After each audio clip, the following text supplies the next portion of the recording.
ఇప్పుడు ఉద్యోగాల గురించి మాట్లాడదాం. ఉద్యోగం ఎవరికి అవసరం? అసలు ఉద్యోగం ప్రభుత్వం ఎవరికి ఇవ్వాలి? పేదోనికి ఇవ్వాలా? పేదోనికి ఇవ్వాలా? లక్షల కొద్దిగా కిరాయిలు వస్తోనికి 10 ఎకరాల భూమి ఉన్నోనికి ఇవ్వాలనా ఉద్యోగం? పేదోనికి ఉద్యోగము అత్యవసరం. ఉద్యోగం లేకపోతే బతకడం కష్టం. కానీ 10 ఎకరాల భూమి ఉన్నోడు, లక్షల కిరాయిలు వస్తోడు, మనకు ఉద్యోగం రాకపోయినా బతుకుతాడు. కానీ వాళ్ళకే ఉద్యోగం ఇస్తారు. ఎందుకు ఇస్తారంటే వాళ్ళు మంచి పెద్ద పెద్ద స్కూళ్ళలో చదువుకొని, పెద్ద పెద్ద కాలేజీలలో చదువుకొని, కాన్వెంట్ స్కూళ్ళలో చదువుకొని మంచి మార్కులు వస్తున్నాయి, మంచిగా చదువుకుంటారు కాబట్టి వాళ్ళకి ఇస్తారు. ఈ పేదవాడు ఏంటంటే చిన్నప్పటి నుంచి కష్టాలే. ఫీజులు కట్టే స్తోమత తల్లిదండ్రులకు ఉన్నది. కూలినాలు చేసి ఈ లక్షల ఫీజులు విద్యా వైద్యాన్ని వ్యాపారంగా మార్చి కదా మన ప్రభుత్వాలు. దానివల్ల మరి ఉద్యోగం గరీబోళ్ళకి ఇవ్వాలంటే ఇస్తలేరు. మరి గరీబోడు ఎట్లా బతకాలి? 10 ఎకరాల భూమి ఉన్నోడు కోళ్ళ పెట్టుకోవచ్చు, డైరీ ఫారం పెట్టుకోవచ్చు, కాలు చెట్లు పెట్టుకుని కూడా బతుకోవచ్చు.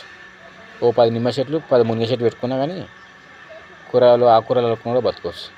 కానీ పేదోనికి మళ్ళీ పథకాలు కూడా వాళ్ళకే. నాకు తెలియక అడుగుతా, 4-5 లక్షల కిరాయి వస్తోనికి రేషన్ కార్డు ఎట్లా ఇస్తారండి? నెలకు 4-5 లక్షల కిరాయి వస్తుంటే ఒకరికి బిల్డింగ్ల మీద బిల్డింగ్లు ఉన్నాయి, వాళ్ళకి రేషన్ కార్డు ఉంటుంది. పూట గతి లేని వానికేమో రేషన్ కార్డు ఉండదు. ఎంతవరకు న్యాయం ఇది? మళ్ళీ వాళ్ళకే రికమెండేషన్లు, వాళ్ళకే సపోర్టు, వాళ్ళే రాజకీయ నాయకులు. విద్యా వైద్యాన్ని వ్యాపారంగా మార్చారు. ప్రజలు కూడా ఆలోచించాలి. ప్రజలు ఆలోచించకపోతే నష్టపోయేది ప్రజలే, ముఖ్యంగా పేదవాళ్ళే నష్టపోతారు. పింఛని బడాబాబుకి ఇస్తారు, డబ్బున్నోళ్ళకే, భూస్వాములకే. పథకాలు భూస్వాములకి. ఇంతవరకు ఇప్పుడు రేవంత్ రెడ్డి ప్రభుత్వం వచ్చినాక ఏమన్నారు?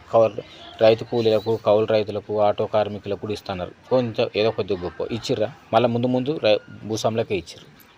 మళ్ళీ భూస్వాములకే 2 లక్షలు రుణమాఫీ చేశారు భూస్వాములకు. పేదోనికి అసలు 1 లక్షణాన్ని ఇచ్చిర్రా? అసలు ఇల్లు లేనికి ఇల్లు ఇచ్చిర్రా గరీబులకు? మళ్ళీ లోన్లు ఫస్ట్ వాళ్ళకే, భూమి వాళ్ళకే ఉంటుంది కదా. ఇది న్యాయమా? మీరు ఆలోచించరు. కాబట్టి ప్రజలారా, మీరు ఆలోచించి నిర్ణయం తీసుకోరు. ఏ ప్రభుత్వం అయినా సరే, ఏ ప్రభుత్వం ఆ ప్రభుత్వం అని కాదు. ఇప్పుడున్న ప్రభుత్వాలు బడాబాబుల ప్రభుత్వాలు, పేదవాళ్ళ బడుగు బలహీన వర్గాల ప్రభుత్వాలు కాదు, భూస్వాముల ప్రభుత్వాలు, బగ్గ చదువుకున్నలకు సపోర్ట్ చేసే ప్రభుత్వాలు, ప్రభుత్వ ఉద్యోగులకు లక్షల జీతాలు ఇచ్చే ప్రభుత్వం.